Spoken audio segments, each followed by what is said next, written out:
have some disturbing news from Africa. A virus outbreak in 2 African nations has put the world on guard. This too is linked to bats, and it's bringing back fears of how the pandemic began. Of course, nobody wants a repeat, and this one is proving to be deadlier. It's called the Marburg virus. It causes hemorrhagic fever, and the fatality rate is very high.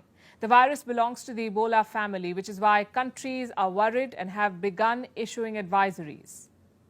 What is the Marburg virus and how does it spread? Also, should you be worried? Here's a report. A virus that kills half the people it infects and brings about a fever that leads to internal bleeding. Patients bleed in several parts of their body, and it's often the blood loss that takes their lives. The symptoms are unbearable. If you've been to Africa or have come in contact with somebody who has, you should watch out for these symptoms. High fever, muscle pain, bleeding, severe headaches, diarrhea, and vomiting blood. This could mean you have contracted the Marburg virus. The virus belongs to the Ebola family, and it has the world on edge. 2 African countries are battling a Marburg virus outbreak. One is Tanzania, and the other is Equatorial Guinea. In Tanzania, 5 people who contracted the virus have died. Authorities are mapping their contacts and trying to figure out the extent of the virus spread. In Equatorial Guinea, 9 people have died. This was when the country had about 13 confirmed cases. Let me repeat, 9 people died out of the 13 that caught the virus. The virus's fatality rate is the biggest worry. It has a kill rate of anywhere between 24 to 88%. Here's some perspective. Peru has the highest COVID-19 fatality rate, and that's 5%. So the Wuhan virus is a dwarf compared to the Marburg virus. And the world is certainly not prepared for a virus that kills nearly half the people it infects, which is why countries are on alert. On the 31st of March, US Centers for Disease Control and Prevention urged travelers to beware. They've been advised to stay away from sick people and keep an eye out for symptoms.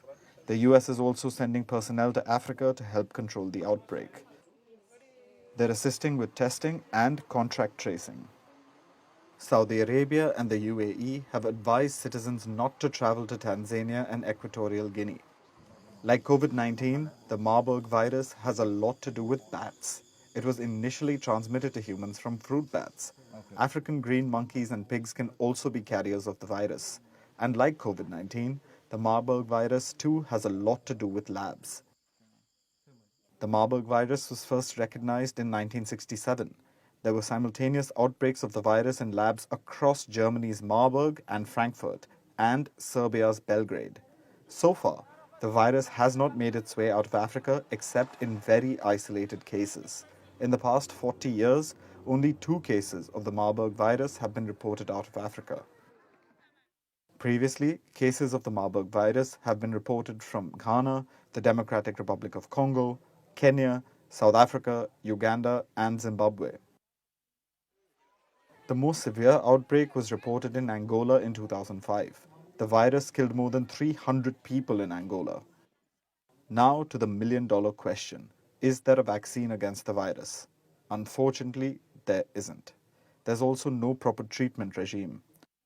But the treatment of specific symptoms like fever or internal bleeding can be helpful. Experts also recommend staying hydrated. The key is to identify the symptoms and seek medical intervention as soon as possible.